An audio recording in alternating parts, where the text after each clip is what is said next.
Bom dia, turma do sexto ano. Nesse momento de crise, a gente tem que ser muito criativo nas formas que a gente ainda vai continuar se mantendo em contato.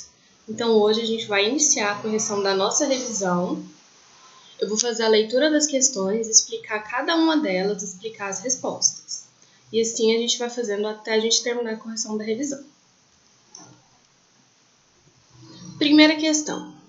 Sobre a Terra, a gente vai iniciar a revisão de acordo com os capítulos que foram trabalhados. Então, a gente vai começar pelos primeiros capítulos até ficar mais complexo até os últimos. Então, vamos lá. Primeiro é sobre a Terra, as camadas da Terra, ciclo das rochas. E quando a gente for lendo as questões e for sabendo quais são os gabaritos, a gente também vai tirar dúvidas e vamos destrinchar a questão para que não sobre nenhuma dúvida sobre ela no futuro. Primeiro, sobre a Terra. Ela é como uma cebola, dividida em várias camadas. Em diferentes formas que compõem a estrutura interna do nosso planeta, quais são e quais podem ser consideradas sólidas? A gente sabe que a Terra, as camadas dela, nem todas são sólidas. Vamos lá. A primeira delas, que é a crosta terrestre, é sim uma camada sólida. Ela vem da resfriação do magma, ela sofre intemperismos. E, por incrível que pareça também, a última camada na Terra é sólida. Então, vamos lá. A maior parte da estrutura da Terra não se encontra na forma sólida. As que se encontram são a crosta, que a gente pode ver aqui, e o núcleo. O núcleo, ele é muito denso. A gente pensa que o núcleo da Terra é só magma, mas não é. Ele é um núcleo rígido, por causa da densidade da pressão exercida sobre ele. Então, vamos para a próxima? Ainda sobre as camadas da Terra. É para a gente comparar a camada mais interna da Terra com a camada mais superficial, ressaltando as suas diferenças, muito parecida com a questão anterior. Vamos lá, vamos ler a resposta. A crosta terrestre é a primeira e mais superficial, lembram? Ela é que sofre as ações do intemperismo. Mas também é uma das camadas mais finas. A sua profundidade vai até 70 km nas zonas continentais. Ela que abriga as formas de relevo, ela que sofre com as ações humanas, sendo elas boas ou não tão boas assim. E em contrapartida, o núcleo da Terra, a gente está aqui. O núcleo da Terra, que é a parte mais interna da Terra, é diferente em composição, porque ele é rico em níquel e ferro. Apesar dele também ser sólido, ele tem uma temperatura muito mais elevada. Então, essas são algumas diferenças entre a camada mais interna e a mais externa da Terra. Vamos para o número 3? Há uma relação entre o manto, a camada intermediária, que ela sim é líquida, e o surgimento dos vulcões. Explique essa afirmação. Lembra que o manto é uma camada líquida. Essa camada líquida, às vezes, extravasa. Ela extravasa devido às falhas, que formam depois as placas tectônicas que a gente vai ver mais pra frente, a gente viu no começo do ano. Então, vamos lá. O manto, ele é mais pastoso em comparação com a crosta terrestre e, obviamente, o núcleo. E por causa da força exercida, da pressão exercida pelo manto, os seus efeitos são sentidos na crosta terrestre, porque às vezes ele é expelido em uma falha tectônica, e aí, quando converge, elas formam os vulcões. Então, vamos imaginar duas placas tectônicas. Essa falha entre os meus dedos é a falha da placa. O magma está aqui embaixo. Ele sofre pressão, é expelido e começa a formar um vulcão. É por isso que essa afirmação é verdadeira. Vamos para o número 4. Aqui a gente tem alguns termos que são listados e a gente precisa começar a se familiarizar com ele, porque daqui para frente, na nossa e na sua carreira acadêmica, vocês vão encontrar ele em vários textos. Então vamos lá. Primeiro, sobre a deriva continental. A deriva continental foi e é uma teoria muito conhecida, foi firmada pelo meteorologista alemão chamado Alfred Wegener. Ela afirma que há muitos e muitos milhões de anos atrás, os continentes não eram separados Eles viviam juntos, era uma massa continental junta, única, que se chamava Pangeia. Em seguida, a gente tem a Pangeia. A Pangeia, como eu já disse na anterior, segundo Wegener e alguns outros autores, é a massa continental única que era formada por todos os continentes que ainda estavam unidos há milhões e milhões de anos atrás. Temos também as placas tectônicas, que a gente já vem falando desde a questão 2. As placas tectônicas são grandes blocos de rocha semi-rígidos que compõem a crosta terrestre, que faz aquela divisão entre o magma e a crosta propriamente dita. A Terra ela se divide em 14 placas tectônicas, que elas sempre estão em movimento lento. Esse movimento pode ser convergente, que a gente vê a formação dos vulcões, ou divergente, se separando. Esse movimento divergente que acabou separando todos aqueles continentes que estavam numa massa única, dando origem aos continentes que a gente vê hoje e conhece hoje. A litosfera, o último termo que a gente vai dar uma olhada hoje, é a camada exterior sólida da Terra. Inclui a crosta terrestre, a parte superior, e que atribui uma espessura de até 200 km. Vou colocar a minha caixinha um pouco mais para o canto, para que vocês possam ter acesso a esse texto.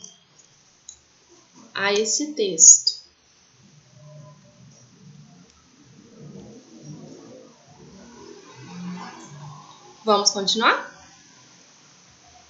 A gente vai continuar agora um pouco, agora sobre o ciclo das rochas. Nessa imagem que vocês têm aí, a gente tem um ciclo completo das rochas. E eles fazem algumas afirmações sobre esse ciclo e a gente deve julgar quais são verdadeiros e quais são falsos, para marcar a alternativa correta depois. Esse é um tipo de questão que está muito presente na vida acadêmica daqui para frente. A gente tem que se acostumar a ler enunciados maiores e a interpretar esses enunciados para poder responder essa questão. Então, vamos começar com o enunciado. Com o desenvolvimento da rede sismógrafa mundial e dos métodos de observação e análise, foram encontradas novas interfaces, zonas de transição no interior terrestre, mostrando que a crosta, o manto, o núcleo, são domínios heterogêneos. Heterogêneos quer dizer diferentes. Partindo de velocidades sísmicas, calculam-se a densidade das camadas principais e das suas subdivisões, para em seguida buscar a identificação de rochas presentes nessas camadas. Então, a gente está falando sobre rochas, assim. O desenho, a imagem, já ajudou a gente a distinguir sobre o que é a questão. Então, vamos lá. Sobre a estrutura da Terra, julgue as afirmativas a seguir. Primeira delas. A crosta terrestre pode ser classificada em continental e oceânica. Sim, verdadeiro. O núcleo encontra-se no estado líquido. Parte do núcleo, sim. Veja aqui que ele não falou que o núcleo se encontra apenas no estado líquido. Ele só falou que o núcleo pode ser encontrado no estado líquido. Então, a gente pode julgar essa afirmativa como verdadeira. Na número 3. Entre o manto e o núcleo encontra-se a descontinuidade de Merovic. Não, essa é falsa. A descontinuidade de Merovic não se encontra entre o núcleo e o manto, mas entre o manto e a crosta. A número 4. A litosfera abrange o núcleo e a crosta da Terra. Falso. Lembra que a gente já viu a definição de litosfera? A litosfera abrange apenas a crosta terrestre. Vamos para 5. O manto é a maior das camadas internas do planeta. Verdadeiro. Lembra que a gente viu que a espessura da crosta terrestre é pequena, até 20 km. Em comparação com a profundidade, a localização do núcleo, isso quer dizer que é uma margem curta, que ela não é tão espessa assim. Imagina que essa seja uma espessura de 20 km e o manto tem uma espessura muito maior. Vamos para número 6. O manto externo é menos denso e mais pastoso do que o manto interno. Lembra que a crosta terrestre ela é sólida, ela está acima do manto, que é pastoso, e à medida que vai ficando mais denso no núcleo, se torna mais rígido. Por isso, o núcleo assim como a crosta é sólido. Então, julgando as afirmativas, agora a gente pode ver qual das afirmações sobre quais estão corretas e quais estão falsas estão certas. Nessa questão em especial, eu deixei duas opções corretas. Vocês podem falar que a 1 e a 3 estão incorretas ou que as demais estão corretas. Essas duas são o gabarito dessa questão. Vamos para 6? Vamos relacionar agora a ocorrência dos tsunamis e dos terremotos à existência de placas tectônicas. A gente já viu que é uma placa tectônica, já relacionou elas aos vulcões. A gente agora sabe que elas podem convergir, se encontrar, ou divergir, se distanciando. Então, vamos lá. A correlação entre as placas tectônicas e os tsunamis e os terremotos é que, por causa desse movimento, quando essas placas entram em atrito, se é numa parte continental ou oceânica, elas podem causar esse tipo de reação. Então, vamos lá. As localidades próximas aos limites afetados, próximas a esses locais. Vamos de novo. Quando o limite de uma placa tectônica está mais próxima do continente, essas regiões vão ser mais afetadas por essa ação convergente. Num terremoto, a placa tectônica ela está tão próxima uma da outra que ela pode chegar até se sobressair um pouco, mas esse conflito entre as duas, esse encontro, causa esse abalo sísmico. Quando esse abalo sísmico ocorre, quando essa placa tectônica está submersa no oceano, esse abalo gera uma onda. Essa onda, de acordo com a profundidade do oceano e da proximidade com o continente, ela vai aumentando, formando um tsunami. Então, essa está a correlação. Vamos para 7, a gente segue falando sobre rochas. Na 7, eu peço a explicação de alguns tipos de rochas, algo bem simples. Dei explicação, vamos falar um pouquinho sobre os exemplos delas. Vamos lá. Primeiro, as rochas magmáticas. Tá aí uma diquinha, magmática, de magma. Então, elas são formadas pela solidificação do magma. Um exemplo muito bom é o granito, desculpe o erro aí, e o basalto. As rochas magmáticas, elas também podem ser chamadas de rochas ígneas. Então, vamos lá. Matamos as A e a C. Vamos para a letra B. As rochas metamórficas, metamorfose, transformação. Vamos sempre lembrar que o nome está relacionado à explicação. As rochas metamórficas, elas surgem mesmo da transformação das rochas magmáticas ou sedimentares. Elas sofrem com os processos físico-químicos, o intemperismo, a ação do meio ambiente, chuva, vento, a degradação, e formam essas novas rochas. Um exemplo dela é o xisto e a ardósia. A diferença de umidade, as oscilações de temperatura também são tipos de intemperismo, que agem sobre essas rochas, por exemplo, sobre uma rocha magmática, transformando ela em uma rocha metamórfica. Por último, vamos dar uma olhada nas rochas sedimentares. As rochas sedimentares de sedimento. Elas são formadas de partículas, sedimentos, e de matéria orgânica que vai sendo compactada. Lembra de densidade, pressão, compacta. E com o passar do tempo forma essa rocha sedimentar. O melhor exemplo dela é o calcário, mas além do calcário a gente também tem a areia. A gente está quase caminhando para o meio da lista de revisão. Eu vou parar nessa imagem para que vocês possam ver e ter acesso a esse texto.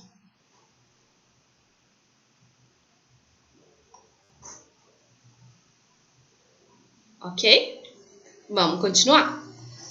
Na 8, a gente tem mais uma figura. A gente vai ver que daqui para frente a gente vai interpretar muito texto com figura, com interpretação em conjunto de várias formas que nos dão informações sobre a questão.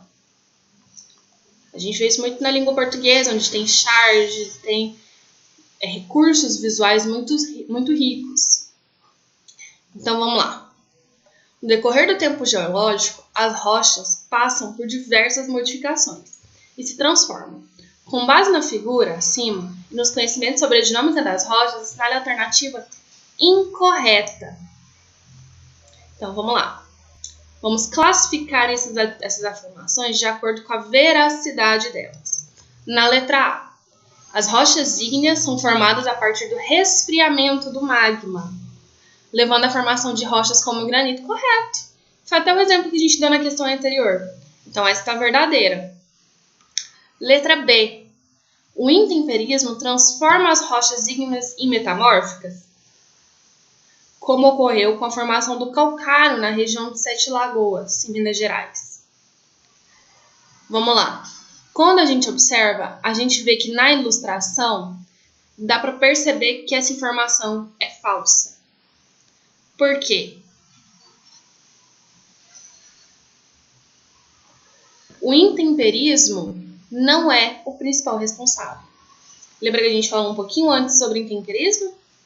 Vamos manter isso sempre em mente. O tipo de conhecimento que a gente está vendo aqui agora é aquele conhecimento que vai crescendo e se aprofundando. Então, a gente precisava daqueles conceitos iniciais para poder conseguir responder essas questões e afirmar se alguma frase tem conteúdo verdadeiro ou um conteúdo falso. E assim classificar elas. As demais questões, C, D e E, são verdadeiras, mas vamos ler elas. As rochas metamórficas são mais resistentes ao intemperismo do que as rochas sedimentares, permitindo o uso dessas na construção civil. Correto! As rochas metamórficas são mais resistentes. As rochas sedimentares, por exemplo, como a areia, são usadas na construção civil. Na letra D, as rochas sedimentares são formadas pelo processo de compactação do material. Correto, lembra que a gente viu? Os sedimentos eles vão se compactando até ficarem tão densos que formam essas rochas sedimentares. As rochas metamórficas resultam da transformação das rochas ígneas, das rochas antigas submetidas à pressão e elevação de temperatura, como é o caso do gneiss. Correto. Então, na número 8, a gente observa que a alternativa incorreta é a letra B. 9. Explique em um pequeno texto como o ser humano está envolvido no ciclo da água. Vou deixar aqui nessa página para vocês terem acesso a esse texto, mas eu vou falar para vocês. O ser humano ele participa de uma forma muito interessante do ciclo da água, assim como os outros seres vivos. O ser humano ele evapora água no suor. A gente libera água. Essa água evaporada que vai para o meio ambiente, de diversas formas, ela acaba sendo coletada, fica na atmosfera, sobe para as nuvens e assim o ciclo continua. Então vamos lá. A água que sai da gente não é apenas pelo suor, ela pode sair em outros processos fisiológicos, como por exemplo, na urina. Então, o ciclo da água ele engloba todos os organismos vivos. Engloba inclusive os vegetais, que também transpiram e também liberam água.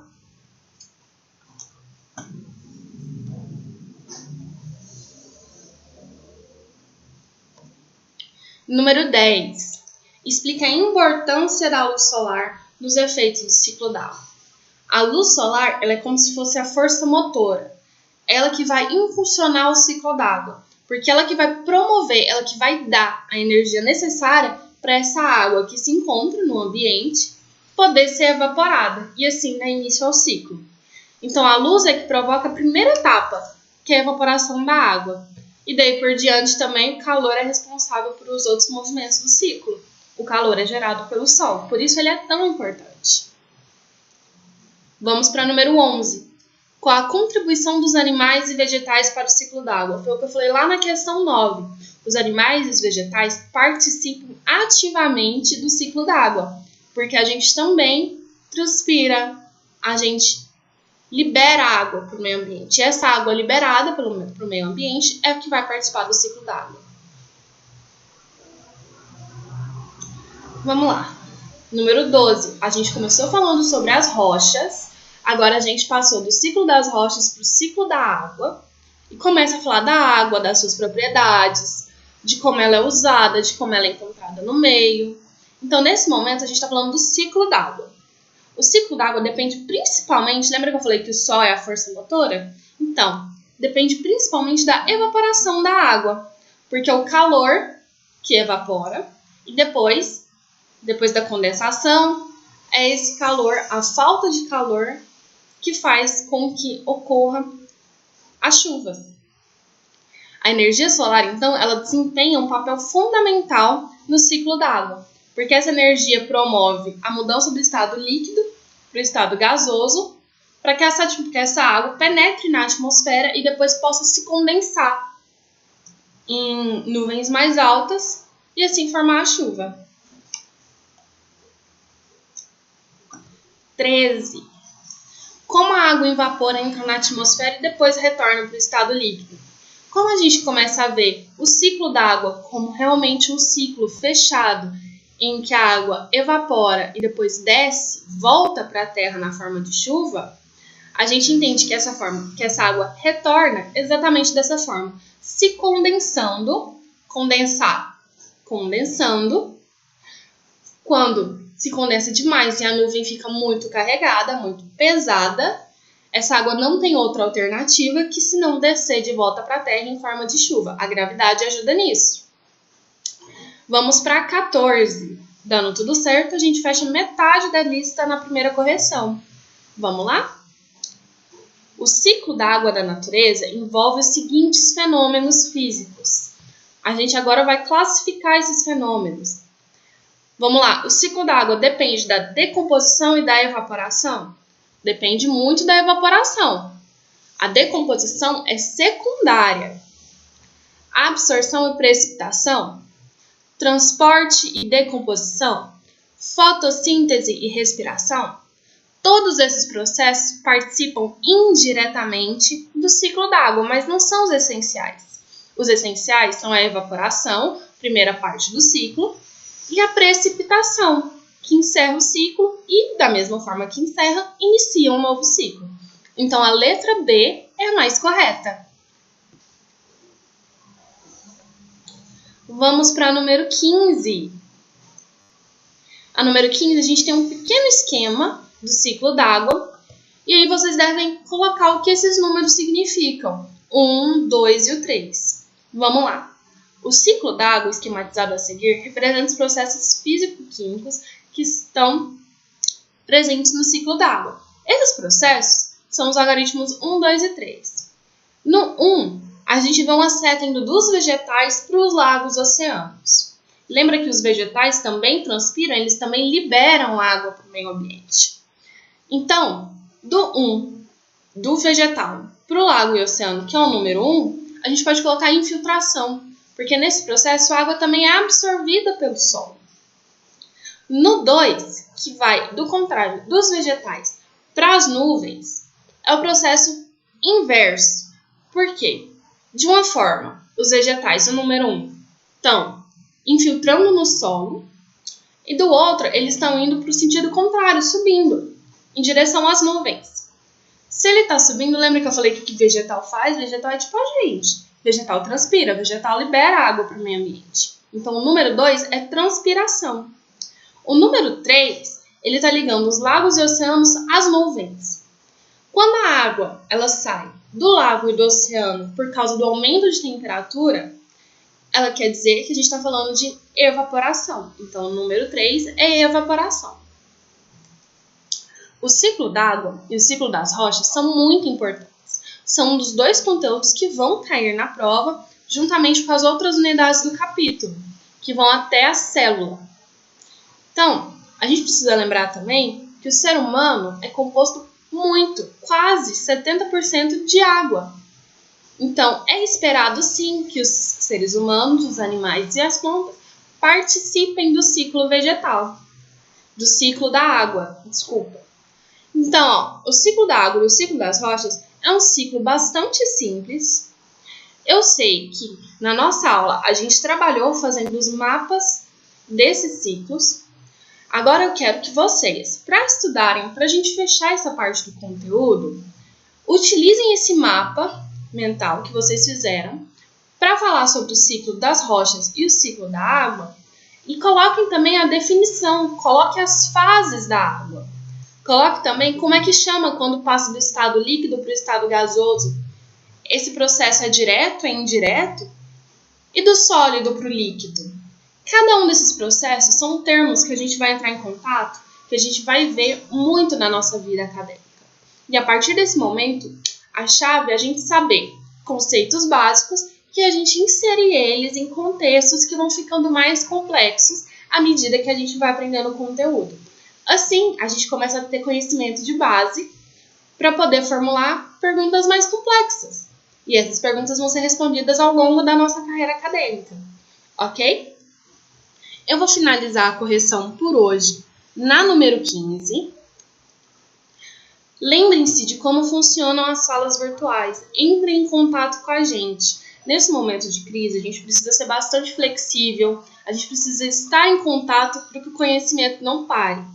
E é esse conhecimento que está ajudando a gente a se manter a salvo agora, manter longe e manter a gente protegendo aqueles que a gente ama. Pode ser? Vamos continuar alertos, inteligentes e espertos nesse momento. Vamos usar a criatividade, não vamos nos deixar abater. E assim a gente vai continuar firme e forte nessa caminhada. A gente se vê na próxima aula.